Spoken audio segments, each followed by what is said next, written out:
क्या आप जानते हैं कि मां कामाख्या ने अपने ही पुजारी का सिर धड़ से अलग कर दिया था?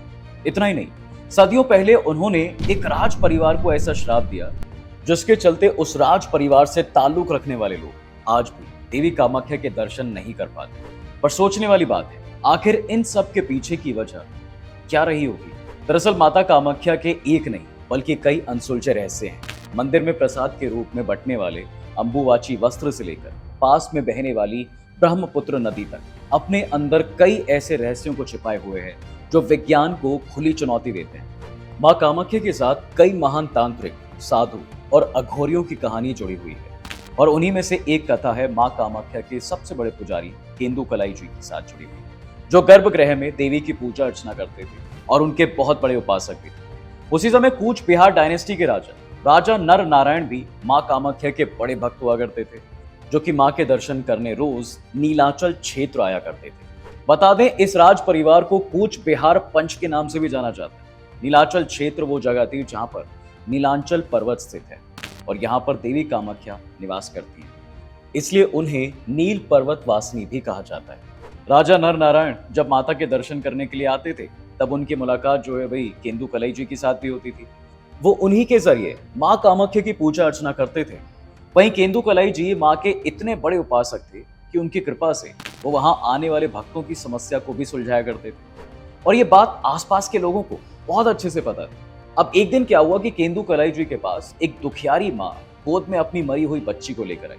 वो उनके सामने आते ही बिलक बिलक कर रोने लगी और बोली, आप मेरी एक आखिरी उम्मीद हो, इसलिए मैं आपसे विनती करती हूँ कि माँ की कृपा और आशीर्वाद से आपके जो शक्ति है उसकी मदद से आप मेरी बेटी को पुनर्जीवित करती हो। केंदुकलाई जी ने उनसे कहा, माता ये तो संभव नहीं है, क्योंकि एक बार जो मृत्यु को प्राप्त हो जाता है वो वापस जीवित हो ही नहीं सकता और ये प्रकृति का नियम है। ये सुनकर उस माँ ने केंदुकलाई जी से कहा कि मुझे इतना तो भरोसा है कि अगर आप देवी माँ से एक बार प्रार्थना करेंगे ना तो वो आपकी बात को मना नहीं करेंगे। बस इसके बाद केंदुकलाई जी ने कहा कि आपकी आस्था को मैं नमन करता हूँ, अगर आप इतना कह रही हैं तो मैं एक बार आपके लिए माँ से प्रार्थना जरूर करूंगा, बाकी सब फिर उनके हाथों में, उन्हें जो उचित लगेगा वो वही करेंगी। अब इतना कहकर केंदुकलाई जी ने उस मृत बच्ची को अपनी गोद में उठाया और उसे ले जाकर मां कामाख्या के पाषाण शिला पर रख दिया और तभी ऐसा चमत्कार हुआ जिसके बारे में पहले किसी ने कहीं नहीं सुना था। जैसे ही केंदुकलाई जी ने मां से विनती की कि हे मां, अगर आपको ठीक लगे और आप इसे योग्य समझे तो इस बच्ची को पुनर्जीवित कर दीजिए, आपकी महान कृपा होगी। मेरी आपसे यही विनती है कि आप इस बच्ची को जीवन दान दे दें। केंदुकलाई जी की इस प्रार्थना को मां कामाख्या ने तुरंत स्वीकार किया है और उस बच्ची को पुनर्जीवित कर दिया। सभी मां कामाख्या के साथ साथ केंदुकलाई जी की भी जय जयकार करने लगे और धीरे धीरे बात पूरे नगर में फैल गई और आखिर में ये बात राजा नर नारायण तक भी जा पहुंच गई। उन्हें जब ये पता चला कि भाई केंदुकलाई जी माँ के इतने बड़े उपासक हैं कि उनकी विनती करने पर माँ कामाख्या ने एक मृत बच्ची को जीवित कर दिया, तो उसी वक्त उनके मन में भी माँ के दर्शन करने की इच्छा पैदा हुई। वहीं स्थानीय लोग ये बात बहुत अच्छे से जानते थे कि रात को मंदिर बंद होने के बाद केंदुकलाई जी अपनी आंखों पर पट्टी बांधकर माँ कामाख्या की पूजा अर्चना करते और उस दौरान माता रानी उन्हें साक्षात दर्शन देने के लिए उनके सामने प्रकट होती है। हालांकि देवी के प्रकट हो जाने के बाद भी केंदुकलाई जी की स्तुति रुकती नहीं है। वो लगातार भाव विभोर होकर माँ के भजन गाते थे, उनके मंत्र बोलते थे और उनकी स्तुति में डूबे रहते थे। तब माँ कामाख्या बिना कुछ धारण किए उनके सामने नृत्य करती थी।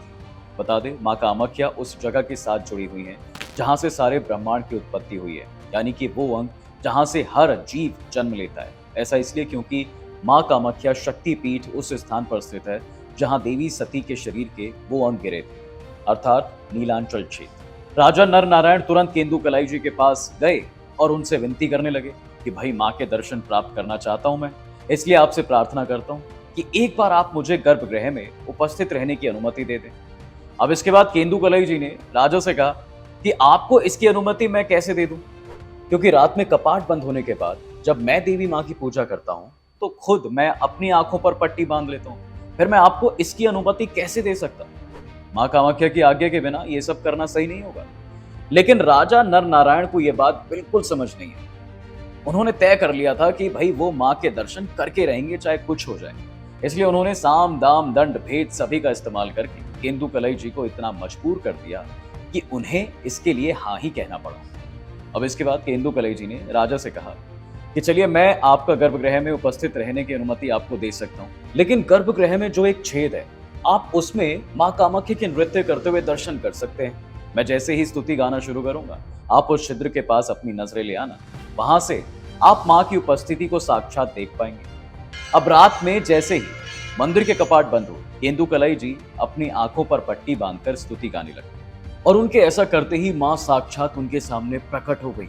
लेकिन इससे पहले कि वो नृत्य करना शुरू करती, माँ को एहसास हो गया कि उनके साथ धोखा हुआ है, जिसके चलते उन्होंने पहले केंदुकलई का सिर धड़ से अलग कर दिया और फिर छेद से देख रहे राजा नर नारायण को यह श्राप दिया था कि आगे से उनके राजवंश का राज परिवार का कोई भी सदस्य इस क्षेत्र में भटकने की कोशिश भी करेगा तो मैं उसका सर्वनाश कर दूंगी। इतना ही नहीं, मैं उसके पूरे वंश को मिट्टी में मिला दूंगी। जिस पल राजा नर नारायण को यह श्राप मिला, उसके अगले ही पल उन्होंने इस क्षेत्र को छोड़ दिया और तब से लेकर आज तक भी राजा नर नारायण के वंशज यानी कि कूच बिहार डायनेस्टी के वंशज मां कामाख्या के उस क्षेत्र से गुजरते हैं तो चाहे पैदल, ट्रेन, बस या फिर कार से, तो वो हमेशा अपने पास एक छतरी रखते हैं और छतरी को खोल लेते हैं ताकि गलती से भी उनकी दृष्टि मां कामाख्या की तरफ ना जाए। वहीं इस कहानी से जुड़ी अब एक बात और भी ये सुनने को मिलती है कि मां कामाख्या ने केंदुकलई जी का सिर धड़ से अलग नहीं किया था, बल्कि उन्हें पत्थर की मूरत में परिवर्तित कर दिया था। वैसे राजा नर नारायण के वंशजों और कूच बिहार डायनेस्टी के बारे में और भी कुछ सुनने को मिलता है। दरअसल इस क्षेत्र में ब्रह्मपुत्र रिवर हेरिटेज सेंटर है, जहां पे एक सुंदर सा म्यूजियम बनाया गया है। इस म्यूजियम में कई ऐतिहासिक चीजों को संजो कर रखा गया है और कुछ ऐसे भी एंटीक्स पीस हैं जो बहुत अद्भुत हैं। इसके अलावा यहाँ कामाख्या क्षेत्र के इतिहास के बारे में भी बहुत कुछ देखने और पढ़ने को मिलता है, जिसके अनुसार राजा नर नारायण से जुड़ी ये कथा पहले किसी को नहीं पता थी, यानी कि पहले ऐसी कोई कथा थी ही नहीं। दरअसल कूच बिहार डायनेस्टी वैष्णव संप्रदाय में परिवर्तित हो चुकी थी, यानी कि उस डायनेस्टी के सभी लोग भगवान विष्णु के उपासक बन चुके थे। लेकिन मां कामाख्या क्षेत्र में रहने की वजह से उनके पास कोई विकल्प नहीं बचा था, इसलिए उन्होंने ये एक काल्पनिक कथा बनाई और उसे प्रजा में फैला दी, जिससे लोगों तक ये संदेश पहुंच जाए कि वो लोग मां कामाख्या के दर्शन नहीं कर सकते। इससे उनकी प्रजा के मन में उनके लिए किसी भी तरह का कोई बैर नहीं रहेगा और वो विष्णु जी के उपासक बनकर आसानी से रह सकें। असल में वास्तविकता ये थी कि विष्णु जी की उपासना करने के कारण कूच बिहार राज परिवार ने हमेशा के लिए माता की उपासना ही छोड़ दी थी और समय रहते श्राप की ये अफवाह फैला दी ताकि वैष्णव संप्रदाय का अनुसरण करने में उन्हें कोई आपत्ति ना हो। अब ये सारी बातें ब्रह्मपुत्र हेरिटेज सेंटर में एक फ्रेम पर लिखी हुई हैं। अगर आप मां कामाख्या के दर्शन करने जाते हैं तो इस म्यूजियम को जरूर एक्सप्लोर करने जाना। बाकी आपको बता दें, कल की पुराण और योगिनी तंत्र के अनुसार मां कामाख्या का मंदिर मांत्रिकों, तांत्रिकों और शक्ति स्थान के उपासकों के लिए बहुत खास है, क्योंकि यह अद्भुत मंदिर तंत्र साधना का गढ़ माना जाता है।